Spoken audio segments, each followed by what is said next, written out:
Of introducing Alan S. Lloyd. I've known Alan for over 30 years. There are a couple of million websites under his name.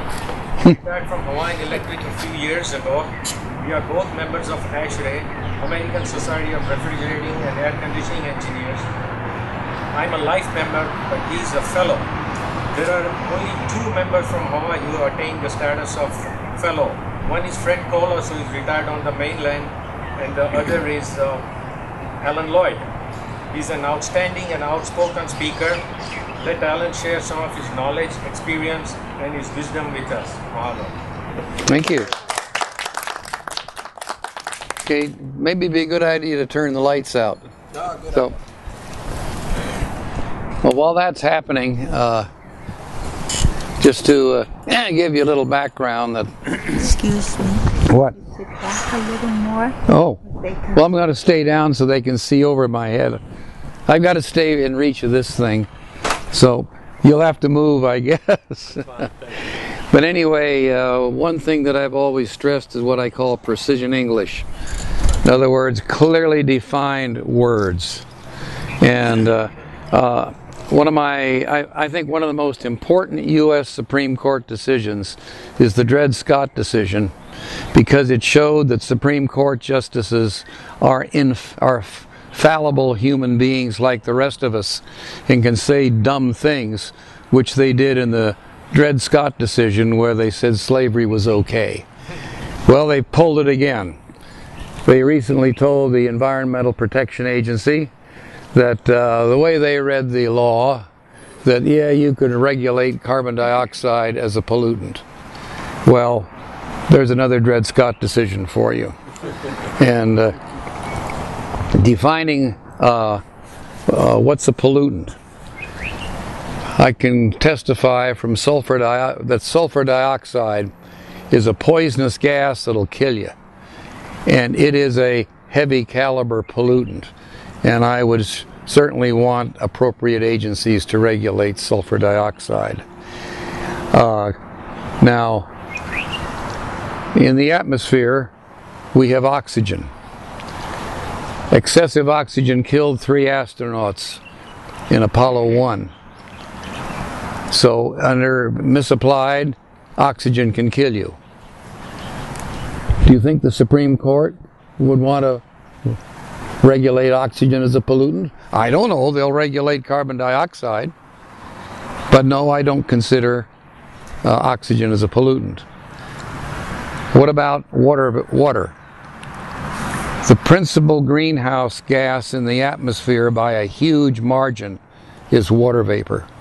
Now, water kills, it's dihydrogen monoxide, if you will, that's the chemical name for water, kills about 1,200 people a year, drowning in neighborhood swimming pools. Now, shouldn't we be regulating dihydrogen monoxide, water vapor? And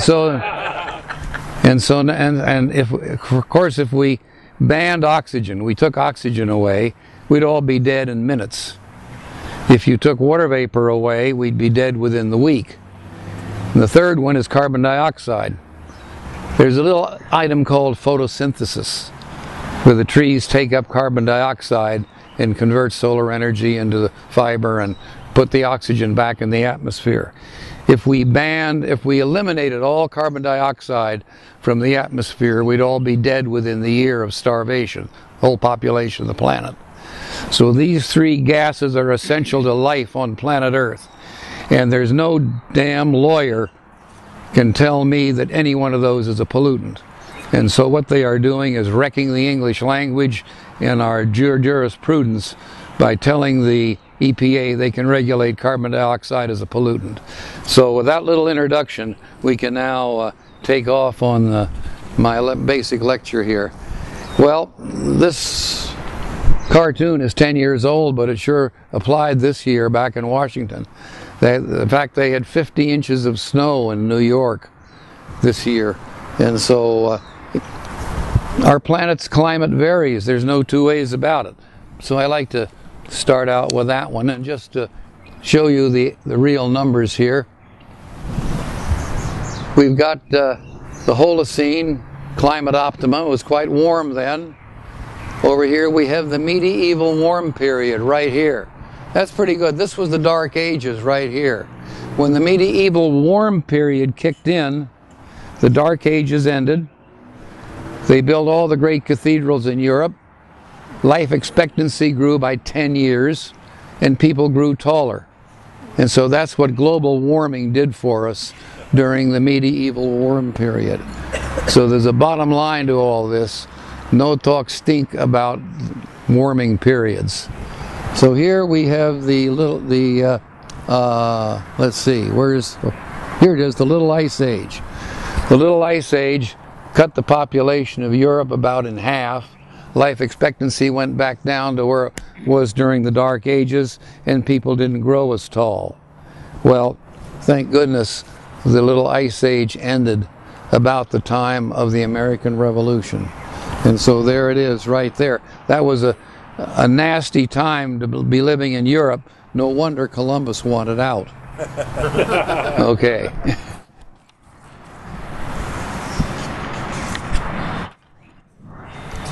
Okay, here's a little more accurate trend line. Let's slide it up a little higher there. Okay, here's your, how many years ago? 50,000 years ago, 100,000 years ago. As you can see, our planet has gone through a whole series of, let's see if I slide that over, there we go, warming and cooling periods. Yeah, just fits, okay. Warming and cooling periods. This goes back 400,000 years. We are indeed fortunate, extremely fortunate. Notice our global warm period is a lot broader and more even than these other ones. These other ones kicked back into Dark Ages in a hurry, but we're hanging in there. So in effect, on the big scheme of things, no talk stink about what's going on.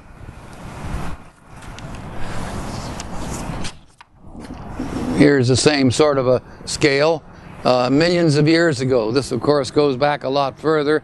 The previous one, in the previous 700,000 years, we went through 6 or 7 periods of warming and cooling.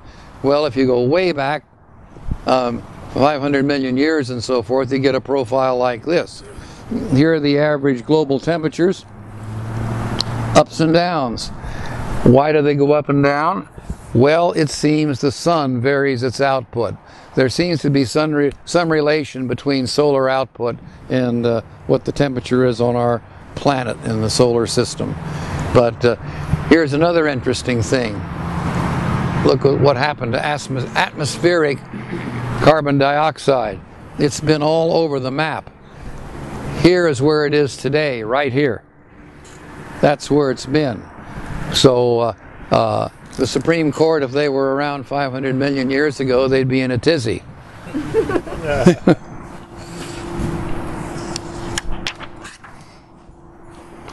And this is a very, very important chart. Greenhouse gas warming. All right, what's the principal greenhouse gas in the atmosphere? What keeps our atmosphere from being a frozen ball of ice? Water vapor. That is the principal greenhouse gas in the atmosphere right there. What portion of our atmospheric warming, the blanket around our Earth, is due to carbon dioxide? This little block right up in here, 3.62 of the greenhouse gases are CO2. And you see that little teeny black dot? That's the human contribution right there. And so this is what's got the Supreme Court all upset over that.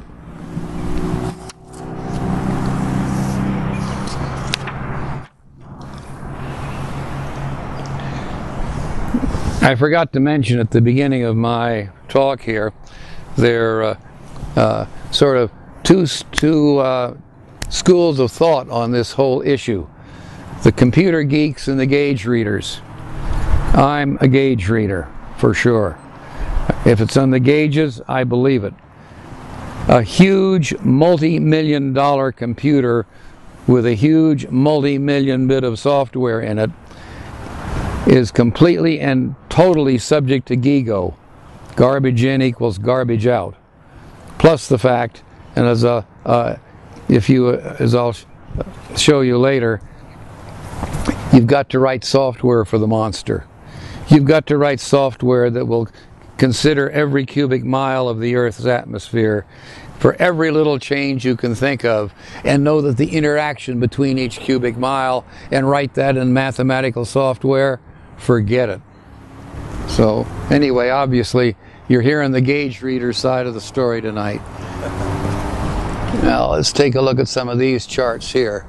All right, here we've got sea ice anomaly for 2009, and let's see if I got everything here. Yeah.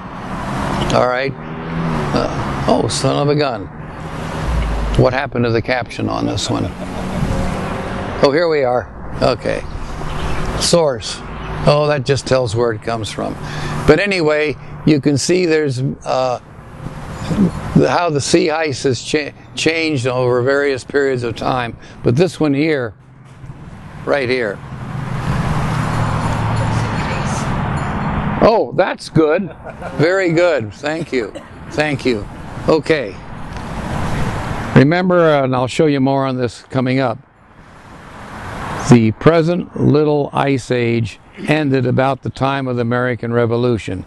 Yes, Virginia, the world has been warming since the end of the Little Ice Age. And the dates we got here, here's the year 2000, here is the year 1970, and so you can see it's been going on pretty steadily ever since. And the amount of CO2 being emitted into the atmosphere is changing dramatically, but the slope of this curve isn't changing. Now here's Arctic sea ice. Again, show me the data. The area of the ocean with at least 15% sea ice. Okay, that's where it was in 1979 to 2000 average is right there.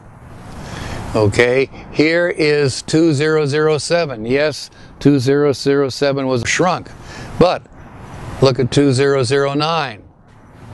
It froze back up again. It changes all the time, guys.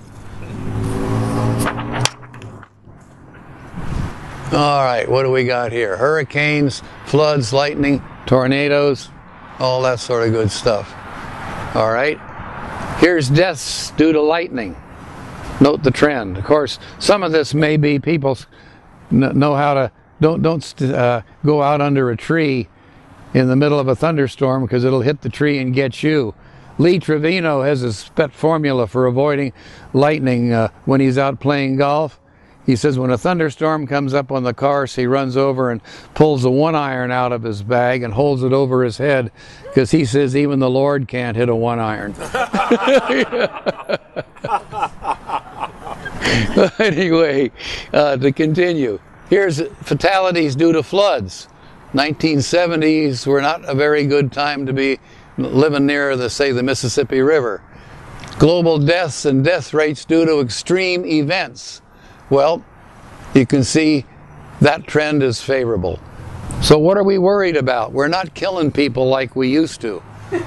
And then over here, what do we got here? Extreme cold, extreme heat, flood, lightning, tornadoes, hurricanes, and grand total. So cumulative deaths, here we have deaths per year and percent due to all causes. So here are some of the variations that's going on. And so the whole point is, the most important information here is cold kills a lot more people than warming. So if you want to save lives, you want to be pumping all the greenhouse gas you can into the atmosphere. I mean, what's important? Why do we worry about these things? We shouldn't be killing people if we don't have to.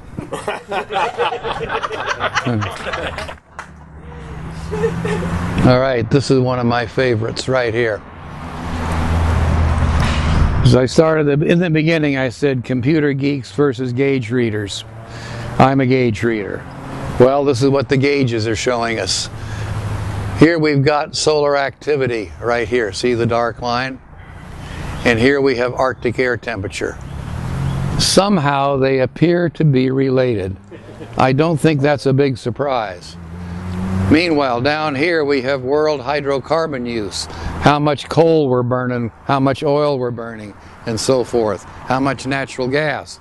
Well, yeah, since the Industrial Revolution, and more specifically since the post-war World War II boom, people are living better because they live energy-intensive lives. And so this is what's happening to carbon dioxide emissions into the atmosphere, and this is what's happening on the planet.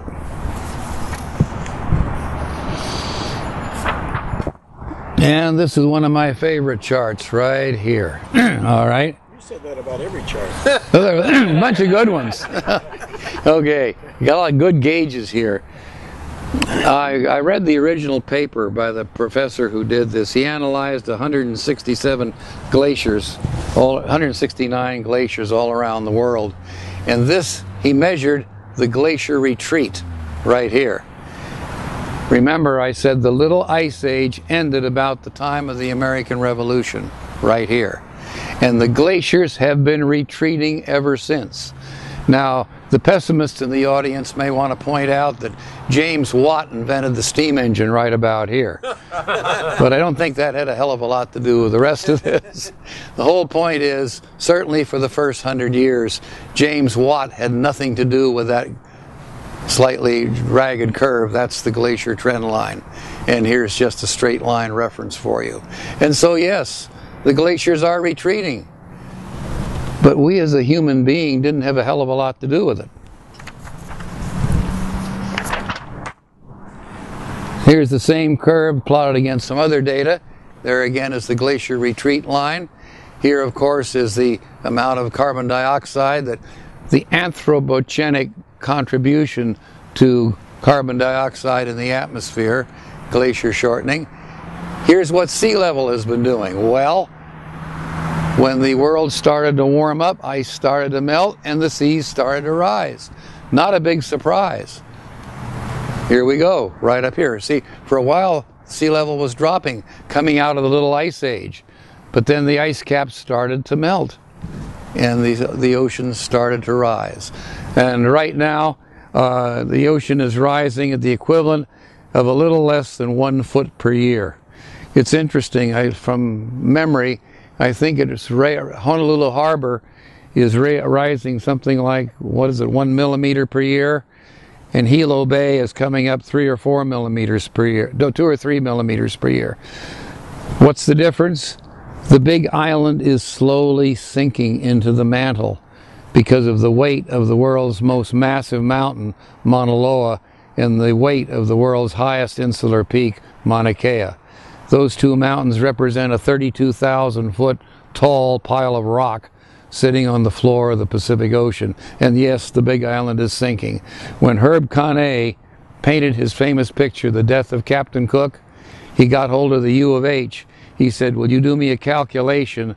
Where was the water level in Kealakekua Bay in 1779 when Cook was killed?"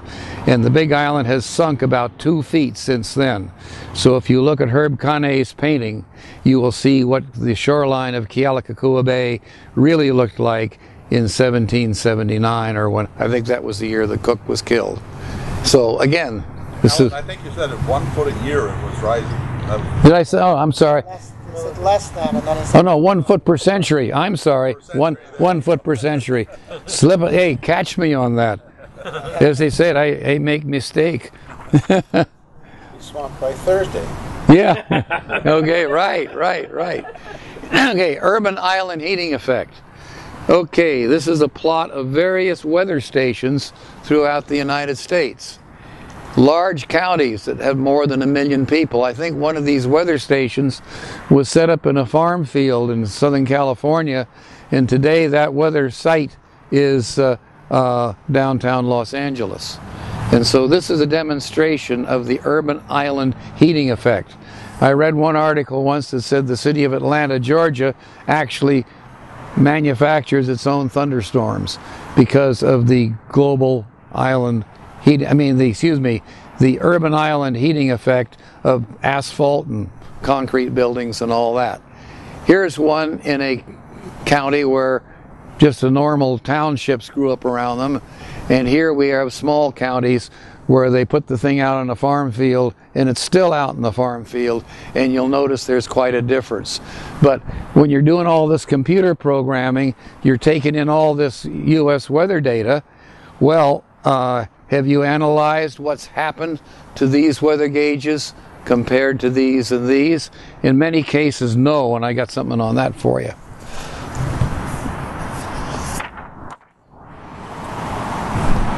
Okay, yes. Paper was just came out about a year ago. 2 meteorologists, career meteorologists with the U.S. Weather Service. They retired, and they were suspected of this problem, so they did a survey. There are 1,221 official weather stations in the U.S. They went out and surveyed 850 of them. They have criteria. When you establish one of these, they call it a Stevenson screen, a little white box with the louvers in it, the thermometer inside the box. Okay, that is the standard U.S. weather station. They now have the problem with that, you've got to walk out across the field and read it, and then close it up again. Well, they've come up with a little modern one that they can stick in the field with a wire going underground so you don't have to walk out to read it. And it's a very accurate little instrument, but because it has electricity in it and because it has an entirely different housing, it records warmer temperatures than the Stevenson screen. All the historical data is based on the Stevenson screen. So the new kid on the block is very accurate, but it naturally reads slightly warmer temperatures. And that's in effect a violation if you're using this data to load into one of those multi-million-dollar supercomputers. Garbage in equals garbage out. So here's the results. If you have a number 1 or number 2 criteria, the weather station today still meets all the standards. In other words, it's still out in the field. Well, some of them had vandalism problems, so they moved them in close to the building. Now they got an air conditioner condenser discharging right into it. This one over here's got a parking lot underneath it with warm engines going up like that. They moved one to across the street. It's in a sewage treatment plant, which is putting out warm vapors. So the whole point is that 89%, is it 89, the sum of these two? Yeah, 89% of the U.S. federal stations do not meet design criteria, and they err on the warm side. So the data input is the classic example, garbage in equals garbage out. And the vast majority of them are category number 4, which is reading about 2 degrees high compared to one that meets standard conditions.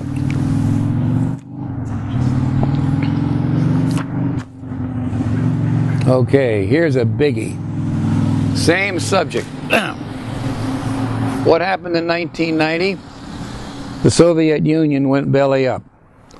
Well, back in the, shall we say, good old Cold War days, we have a Cold War, okay. Anyway, there were about 6,000 weather stations all over the world that were reporting in that you could load into these fancy computer programs. A goodly number of them were in the Soviet Union and Canada.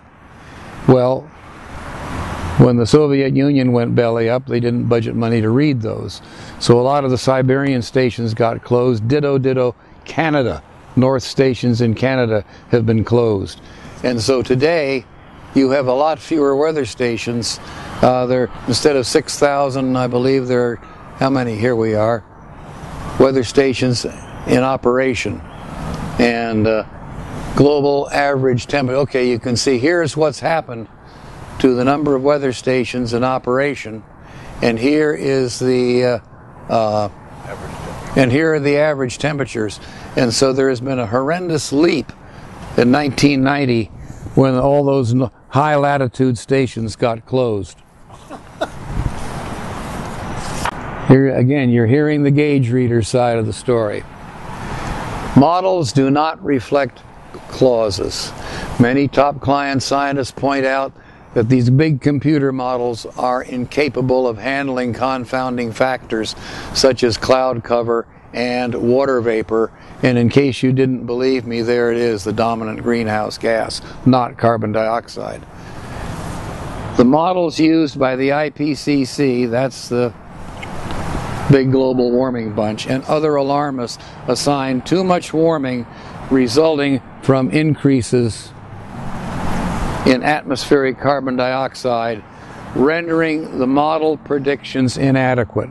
Now what you hear, they always say the science is settled. Well, they are proving that they're lying just from the way they operate. They have like 20 of these large, massive computers that are always doing these global warming calculations. Each one's got different software. If the science was settled, there'd be one computer and one set of software. So, I'll go with mine. yeah, well, you know, people say, well, Al Gore got the Nobel Prize. Yeah, he shares it with Yasser Arafat. Okay. Anyway, if you're going to write the software for these mainframe computers, this is what your challenge is. You have to program all the interrelationships between all of this data for every cubic mile of the planet's atmosphere, for every hour, and so forth and so on. And you've given yourself what really amounts to an impossible task.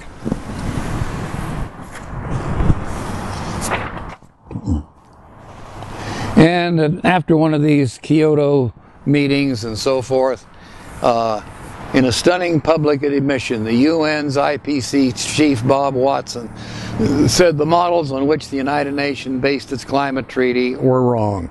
I mean, there are some decent people on the IPCC, but they're all outnumbered by the politically correct crew.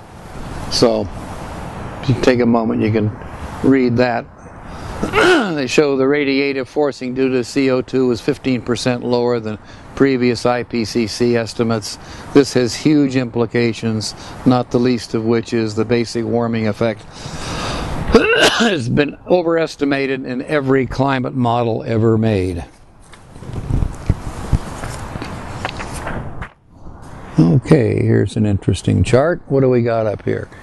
Parts per million CO2, parts per million CO2. Okay. Calculated growth rate enhancement of wheat, young orange trees, and very young pine trees already taking place as a result of what they call atmospheric enrichment. I'll say atmospheric fertilization, because yes, there is more carbon dioxide in the atmosphere today than there was 100 years ago, and quite a measurable amount. I have personally visited the orange tree farm at the University of Arizona, where they got a whole bunch of orange trees in big plastic tents growing in an atmosphere of about 600 parts per million. Well, right now, normal atmospheric around the Earth right now is about 380 parts per million. But they were growing these trees at 600 parts per million.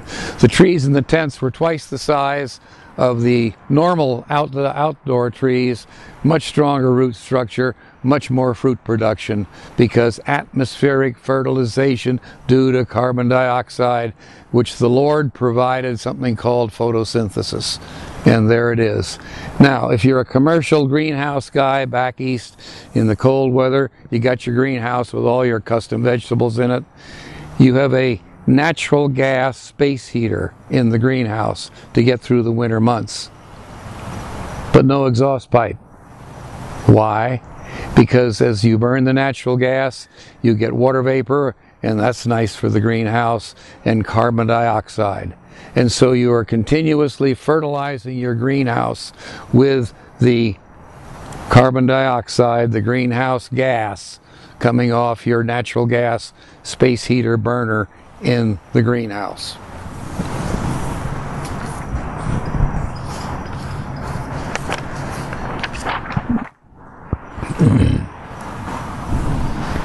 U.S. forests. Okay, this is the board feet of lumber. This is the trend over that 50-year period. The total volume of wood in the U.S. has a nice trend line. Why? Carbon dioxide, atmospheric fertilization. No, Mr. Supreme Court Justice, carbon dioxide is not, repeat, not a pollutant. Positive relationship between carbon dioxide and global crop yields. Somehow, in terms of a ever-growing Earth population that has to eat, that's a rather favorable trend line.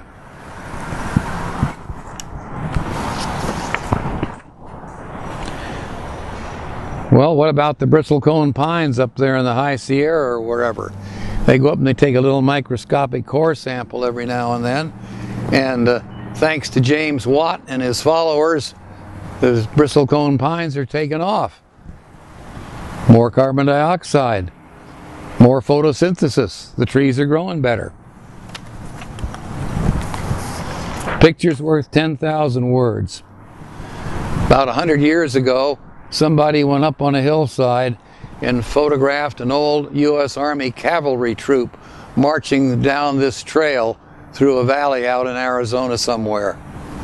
Okay, look, notice you can see the ridge lines there, open spots and all that. Notice this burned out tree stump and this rock right here. Well, there's the same tree stump. Now there's a gravel road where the old trail used to be, but look at the vegetation. These hills are all solid evergreen forests now, where 100 years ago they were sparse. If you look at old photos around Hawaii, 100 years ago these hills, the ko'olaus, were bare. Today they're covered with trees. Those of us who fly, and I started flying out here in the 1950s as a student pilot, but those of us who fly around here, as we used to fly across the west end of Molokai, there was a great white hash mark right across behind Elio Point. What this was, it's right in line with the trade winds. The trade winds picked up the sands of Momomi and blew them right across behind Elio Point to Kuluakoi Beach. You fly that route today, it's gone.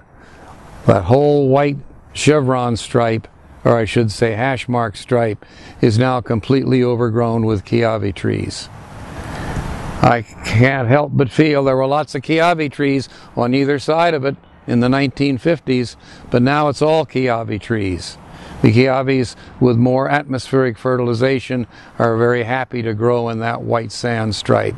If you know what to look for, yes, you can see the trees are a little different shape.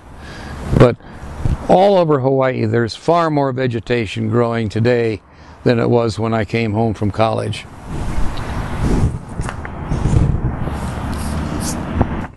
Whoops.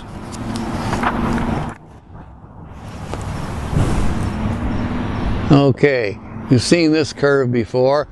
These are the global warm periods. The ice ages, you know, are pretty nasty.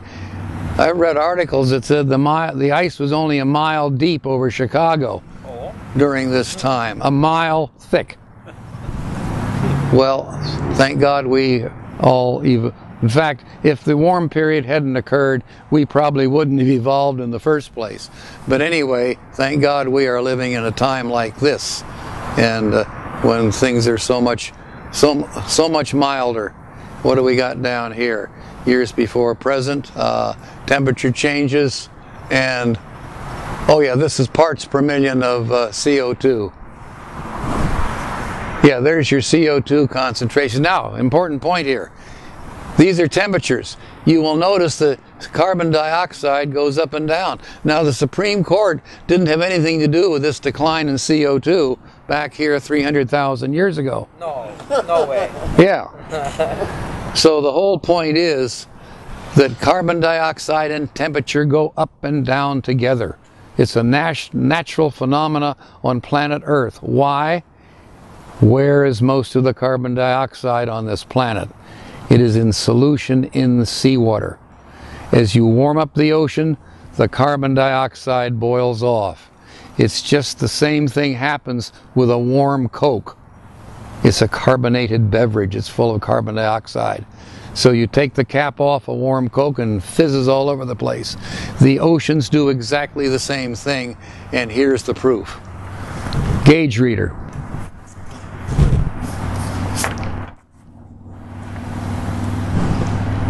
Okay, by the numbers. What do we got here? All right. 7 years following the Kyoto Protocol. Ah, yes, yes. Let's get this so we can all see it. Worldwide production of carbon dioxide increased by 18%. The countries that, that's worldwide. The countries that signed the Kyoto Protocol. Remember, the U.S. Congress, by a vote of 92 to nothing, prevented the administration from signing the Kyoto Protocol. The United States Senate just passed a resolution, we're not going to ratify it, so don't sign it.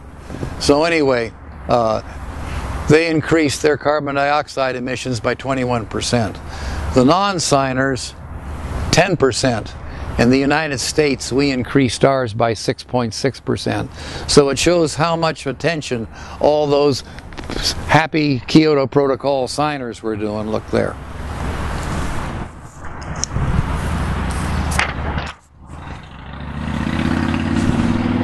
Okay. OECD countries, that's us, Eastern Europe, former Russia, and developing countries, all right? Let's just say we turn off the United States. We get rid of this whole white bar right here. And for that matter, you can do that. What you're looking at, guys, is China and India. And China is now consuming more fossil fuels than the United States. So China's right on schedule. And all this Kyoto stuff, with 1.3 billion people, forget it.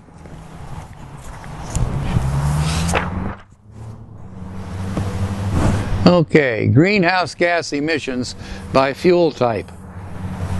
Well, if you are really hung up on greenhouse gas emissions, hey guys, we got the one that works right up here. Nuclear. And incidentally, what happened in Japan on March 11th, the earthquake is not what bothered the plant. How can I say that? Because just down the coast is Fukushima plant number 2 with identical units in it. It went through a normal, I have the evidence, it went through a normal shutdown procedure without significant damage. What got the Fukushima number 1 plant? The horrendous tsunami, the tidal wave. It went in, it wiped out all of the electrical gear. It wiped out all the emergency diesel engines. It wiped out the diesel engines' fuel storage tanks. And so the plant, 3 of its 6 units were operating. The plant could not go through a proper shutdown procedure because it had no auxiliary electrical power and no emergency electrical power. And that was the problem at that plant. So that's an important thing to remember. So here's nuclear, here's wind. Now this includes the energy that you spend to build the plant, because a nuclear power plant pumps out one hell of a lot more electric energy per ton of material. It shows a better statistic than a wind farm. Here's biomass. Of course, the big thing about biomass, when the plants grow, they take up the CO2, so it's got a pretty good statistic. Hydro is quite a good statistic, but hydroelectric dam, the dam swallowed a lot of concrete. Here's solar right in here, of course, it's solar energy. Here's natural gas, CH4, methane. CH4, H is hydrogen. Hydrogen does not produce carbon dioxide. So most of the products of combustion of natural gas is that dihydromonoxide, which drowns people in swimming pools. It's called water. So, okay, that's natural gas. Here's oil, and of course the one that really pumps out the carbon dioxide is coal, because coal is primarily carbon. So you burn carbon, you get CO2. You burn water, the hydrogen and the natural gas, most of what you get there is water vapor. Need more coal. Yeah. Keep us from having a premature ice age. Okay, now, large terrestrial carbon sink. You saw that data line on what's happening to tree growth in North America. Canada's doing the same thing. So the whole point is that North America is the best constrained continent because all our trees and plants and farms and so forth suck up the carbon dioxide from the atmosphere. That's how it works. And North America consumes more carbon dioxide than our power plants and such poop out. And so the whole point is North America by itself does not add to the planet's carbon dioxide inventory right now. Got to increase output. Yeah. Oh, not doing our share. Right. Keeping away the next ice age. You're upside down. Okay, let's take a look at... You're upside down. Oh, thank you. Thank you. You're going back in time. There we go. All right. Okay, monthly satellite temperatures. My favorite gauge is, as you may have figured out, we got satellites up there that are continuously taking the temperature of the Earth's atmosphere. That is what I believe. And the satellite guys, by the way, did it right.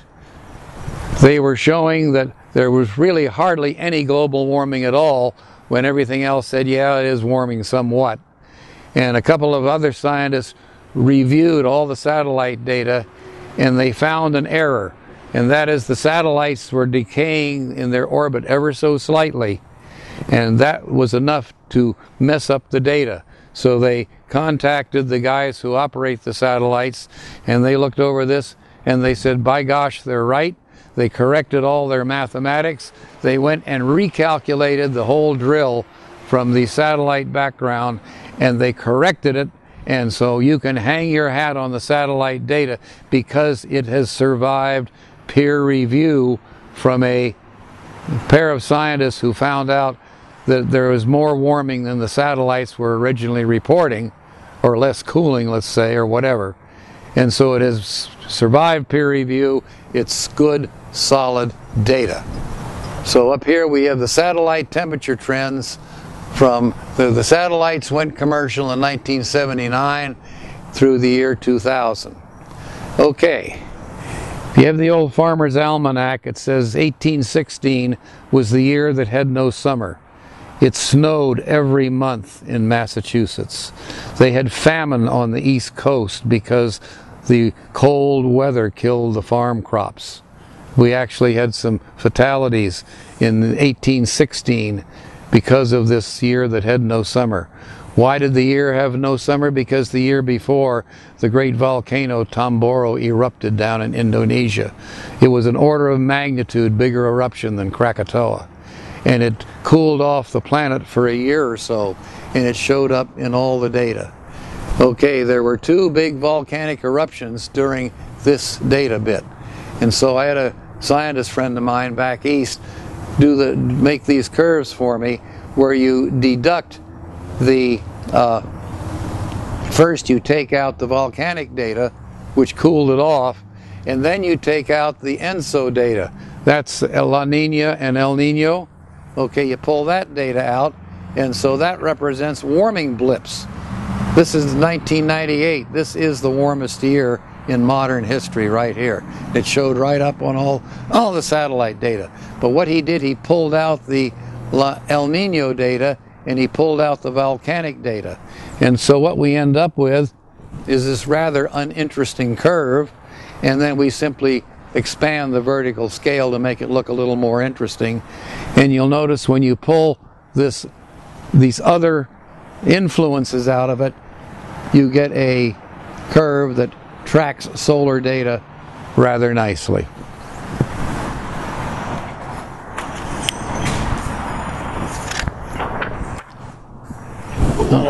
Leave some time for some questions. Yeah, we got about 5 more to go. Okay. New kid on the block. Why don't you hear this on the news? Read about this in the news? Because it's producing politically incorrect data. We put about 3,000 free diving floats, Project Argo. These floats sink down to a depth of about 2,500 feet, bob back up to the surface, recharge their batteries, and report on deep ocean temperatures. For the first time, we are taking direct measurements of the ocean temperatures all over the planet. Here's where these buoys are all floating around all over the place. Okay, we'll skip ahead to the results.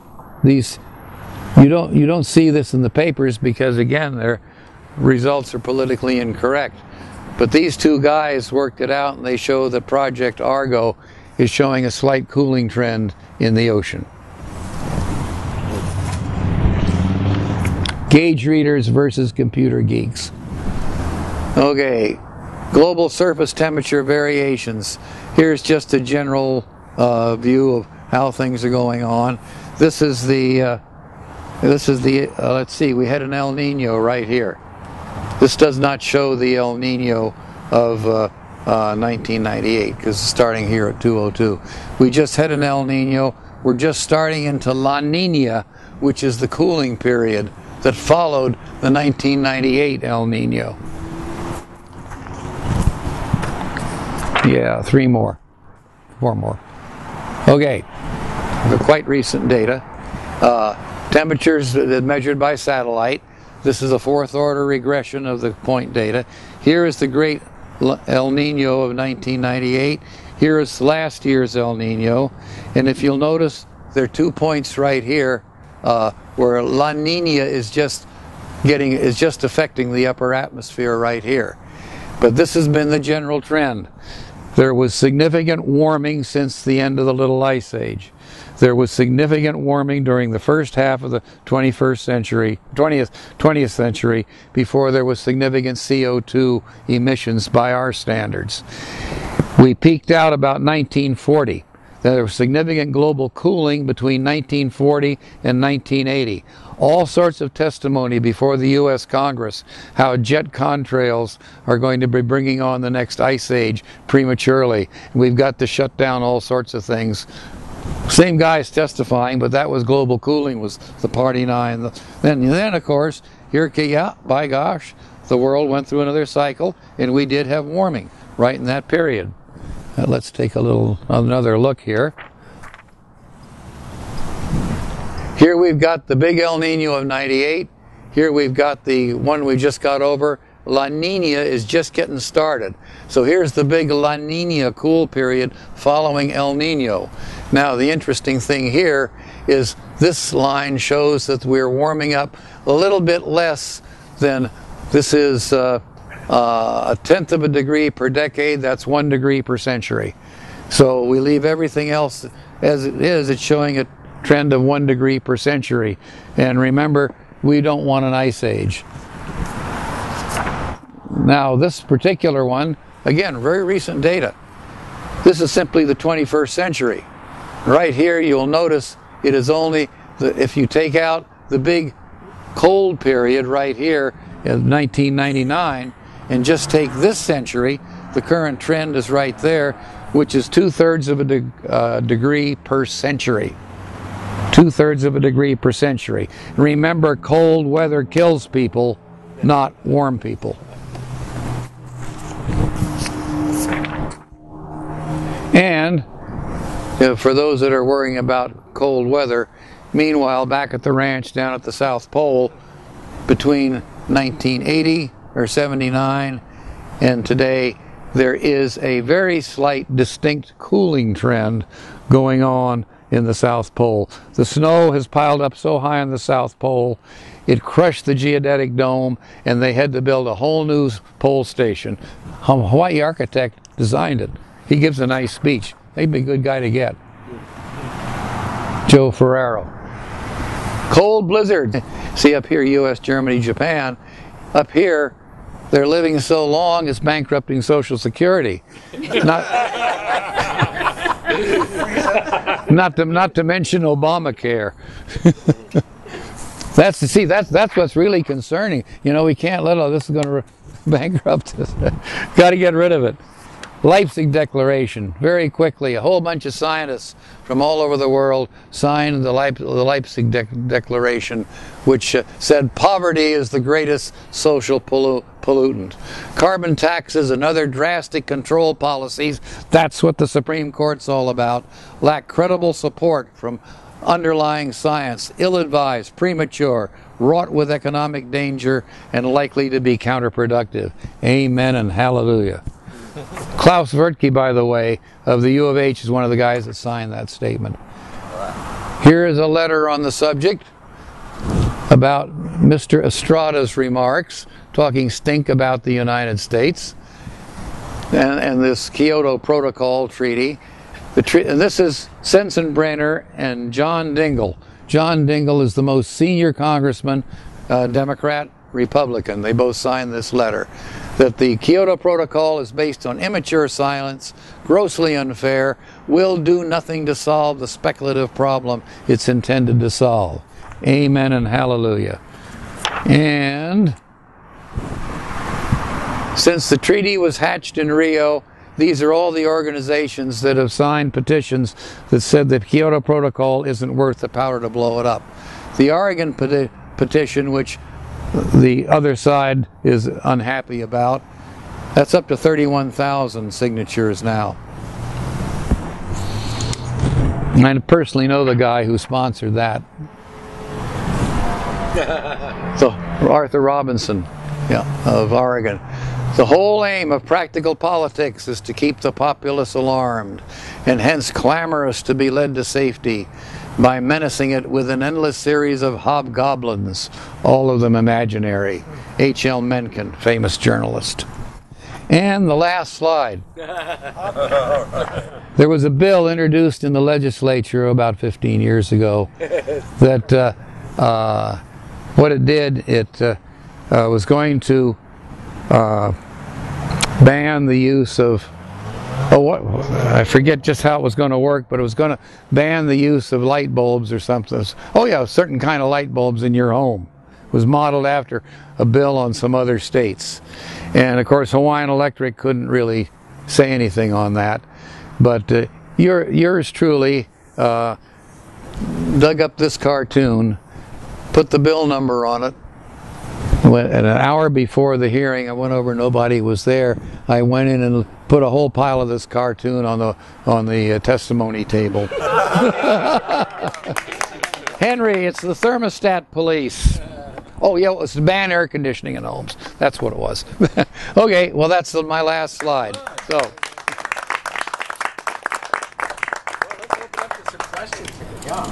First of all, I want to thank you and commend you for this talk, and thank you for the quantitative data that you provided. Thank you. I think that helps a lot. People always think, it's crazy scientists are in favor of this, but I think the scientists would probably disagree with the current trend. Yeah. Second of all, my question is, if you were to have to, I get into these arguments all the time with people about global warming and such, and if you were to have to come up with one point that I were to make an argument with something about why, the current view is so skewed and what's the real truth about it, what would be your one, argument if you had 30 seconds to make one? Well, I would simply say carbon dioxide is not a pollutant. It is fertilizer. We cannot exist on planet Earth without it. And the trees and flowers are growing a hell of a lot better all over Hawaii and the rest of the world in U.S. forests, in which you've seen the actual photographs, and the bristlecone pine, that it is a natural fertilizer. It is part of our atmosphere. We cannot exist without it. It is not a pollutant, and it doesn't hurt. As far as temperature variations go, they vary throughout the ages. They've gone Exactly. Well, you've seen all the temperature variations. And warm is good. Yep. Yeah, warm is good is the other. Yes, warm is good. If you want homeless people to die, then you're going to ban carbon dioxide. But I mean, On the mainland, winter weather. So the whole point is that, and I'm being a little emotional on that last one, but the whole point is, it is an essential part of life on planet Earth. It is not a pollutant. It's no more of a pollutant than oxygen and water vapor, because we must have all three gases or life cannot exist on this planet. Mr. Moore says we can change it, we can regulate this by raising taxes. Don't you think it'd be a good idea to raise taxes a little bit more so we can control tsunamis and earthquakes too? Well, let's see. Yeah. 10 cents more on the dollar? So, Yeah. yeah, Alan, I don't know if you can comment. Maybe Ken, you can from your experience in academia. But I wonder if you would comment regarding the politicization of science. Oh, that is really a shame, and global warming is a horrible example of that. Yeah, and I mean the funding of the research, basically. Well, you put a terribly important figure on. When these guys, the same guys like Steve Schneider, showed up before the Congress in the 1970s to urge the Congress not to underwrite the engineering behind the Boeing supersonic transport because its contrails were going to bring on the next ice age prematurely. You see, when you get these big computer programs, you can walk in and ask for money to fund this, millions and millions of dollars, and inclusive the salaries of the people who are going to take care of the big computer. But then if guys like the satellite people walk in, like Fred Singer, and say, hey, we're reading all the data with the satellite, thought you'd like to know we don't need any appropriations. So if your university is depending on a big federal grant, what side of that argument are you going to come down on? And then taking the next step. Yep. How dependent universities are on these grants. Yep. And that if you want to do a research project that proves global warming, you can get the money. But if you want to do one that does not, somehow you don't get the money. Yep. Yeah, there's an awful lot more money on being a warmer. Did you see this film called The Great Global Warming Swindle? No. No. It was arguing that actually some of the early funding that was being sought Yep. was a collaboration between what was the nuclear power industry was seeking a justification for the alternative to coal. And they were seeking through the Thatcher administration some assistance. Oh, in England? In England, yeah. Huh. Is there? So they were underwriting some of the warmers, huh? Yeah, that's right. Well, I never heard that in the U.S. I would consider that dirty pool. We went through that with sugar. I mean, all these artificial sweeteners in the 1970s, which were carcinogenic. Ah, yes. And all the studies were funded by the sugar industry. There you go. Alan? I was taught that when you have competing theories, let me block the light for you. When you have competing theories to explain a particular phenomenon, that the adherents to each theory would make predictions, and whoever predictions come true, you know, that's probably the more accurate theory. Do you have a prediction or two that we can say, well, in the next 5 years, X should happen if global warming is not caused by human activity? Well, the point is you've seen the satellite data, and that's the only thing that I'm willing to hang my hat on is what the gauges say, and the gauges show us how the satellites have been up since '79, and so they established a pattern. Yes, there was some warming between 1980 and the year 2000, but we're back in a either even or slight cooling trend since then, and that's what the data is showing. And I'm quite satisfied with the first order linear least square regression line, which is the straight line that right now shows a faint amount of warming because it doesn't reflect the El Nino following the La Nina following the El Nino. And I think in about 6 months, if I show you the same curve, that line will probably be horizontal. Climate changes, the sun changes, and if you can predict what the sun's going to do, I'll buy it. But I mean, yeah. Without going into too much technical analysis for us lower beings, what would the computer, programmers say? Because you talk a lot about the gauges, a lot of us probably understand that a little better. When the computer geeks, as you say. Yeah. What would their argument be as far as? Well, the whole thing is, they claim that their computer software reflects what the planet's doing, but they've left an awful lot of stuff out. For example, water vapor percent in the atmosphere, I don't believe, is loaded into the computer. And it is so the Earth's atmosphere is so complex. You saw that one thing with all the. You've got to write that into your software, and how this one affects that one, and that one interfaces with this one. To me, it is an impossible software assignment. I don't trust it, and it doesn't. It disagrees with what the gauges are reading.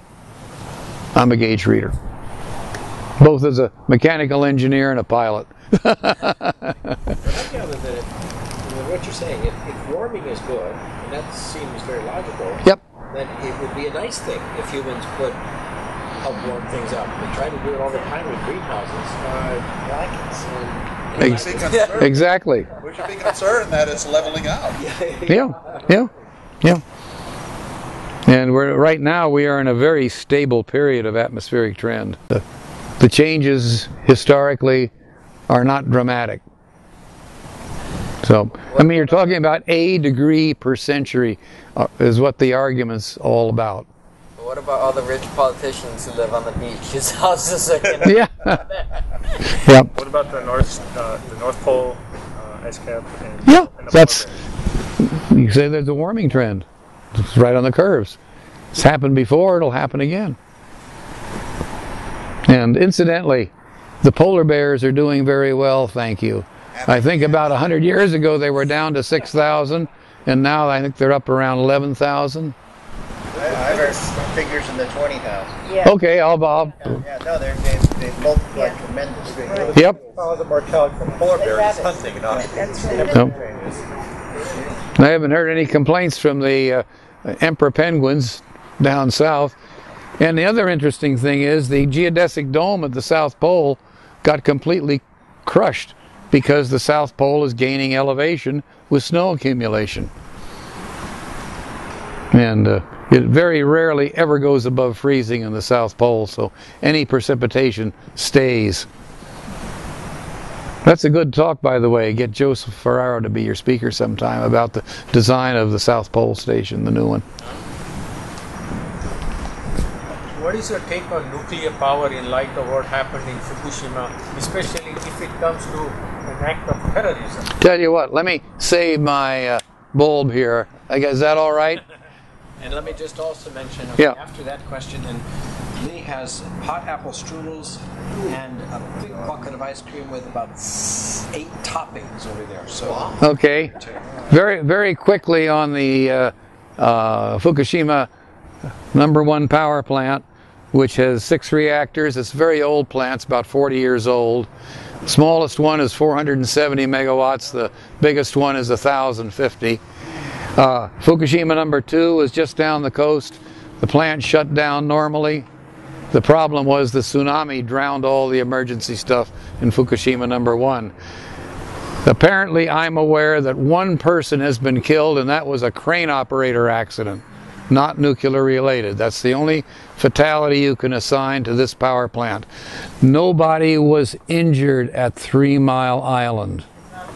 And it is the safest way to generate large hunks of electricity that has ever been invented, is a U.S. designed nuclear power plant.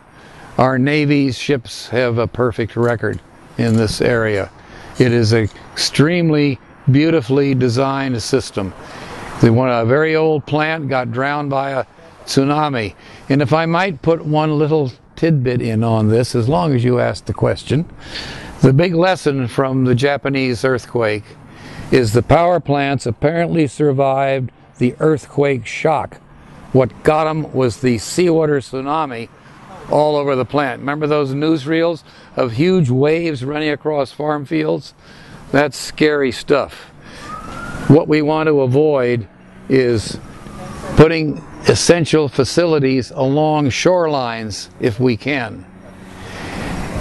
Right now, on the island of Oahu, we are getting, let's see, 19% of our energy comes from burning coal on Oahu, and 4% from municipal waste.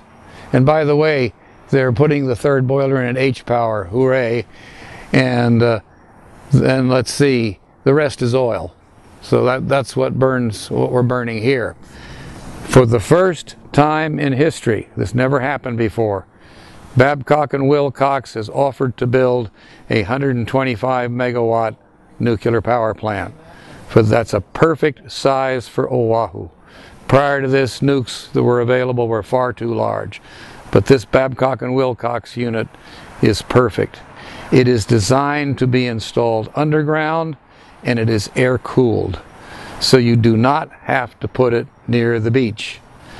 Now, right now, the legislature is kicking around a proposal to take out of our economy, $1 billion to put a submarine cable from here to Lanai and Molokai, so we can load up those islands with 500-foot windmills to send energy over to Oahu. And you probably have to use inverters because you cannot, long submarine cables have to use direct current. And so we're going to have a whole bunch of shoreside facilities that will have an exposure similar to the Japanese nuclear power plant if we go with a cable. Yeah? Despite the fact that you say it was a tsunami, yep. There are going to be natural disasters that destroy these plants. Mm-hmm. We just haven't seen them. We're in the United States, we have like 25 of the same plant that went up in Fukushima, the same age, roughly. Mm-hmm. Yep. Many of these are on fault lines. Mm-hmm. On the San Andreas fault, yep. They're on the Madrid fault. And it just takes one of these. We don't know the effects of Fukushima yet. One of the things that they did do there, from my understanding, is they stored spent rods on top of the reactor that actually had the explosion. The explosion was hydrogen gas. Nothing to do with the nuclear material. The explosion itself was hydrogen gas. Yeah. But the rods themselves that were above the units, yep. Yep. They flew into the atmosphere and are currently still giving off radiation. Well, they did that. The rods didn't go anywhere. The rods are sitting in the pool. What happened is when they lost all electric power, they lost their ability to cool the pool. The design of the old GE boiling water reactors, and I just found this out today, interestingly enough, the rod storage, because of the unloading mechanism, is at a relatively high elevation in the plant. I've been through Diablo Canyon when it was being constructed. The rod pool at Diablo Canyon is at the same level as the reactor. It's lower down. But the problem is that when you let the fuel rods heat up, let's see, oxygen likes zirconium better than hydrogen. And so therefore the water disassociates to become zirconium oxide and hydrogen is an inflammable gas, and that's what caused the chemical explosion that has messed up their fuel storage pool. Certainly, but it has exposed radiation in the atmosphere. But the radiation is something that just never goes away. I mean, it'll fly over and it'll sprinkle the dust on our ground. It's in the water all around all radioactive isotopes have half-life, so that does go away. And the half-life is how long? A billion? It can be anywhere from minutes to centuries. Yeah, it depends on the isotope. Okay, let me urge you to continue on with your discussions, but also go for dessert. Okay. Thank you very much. Okay. Okay, all right. Shall I take this?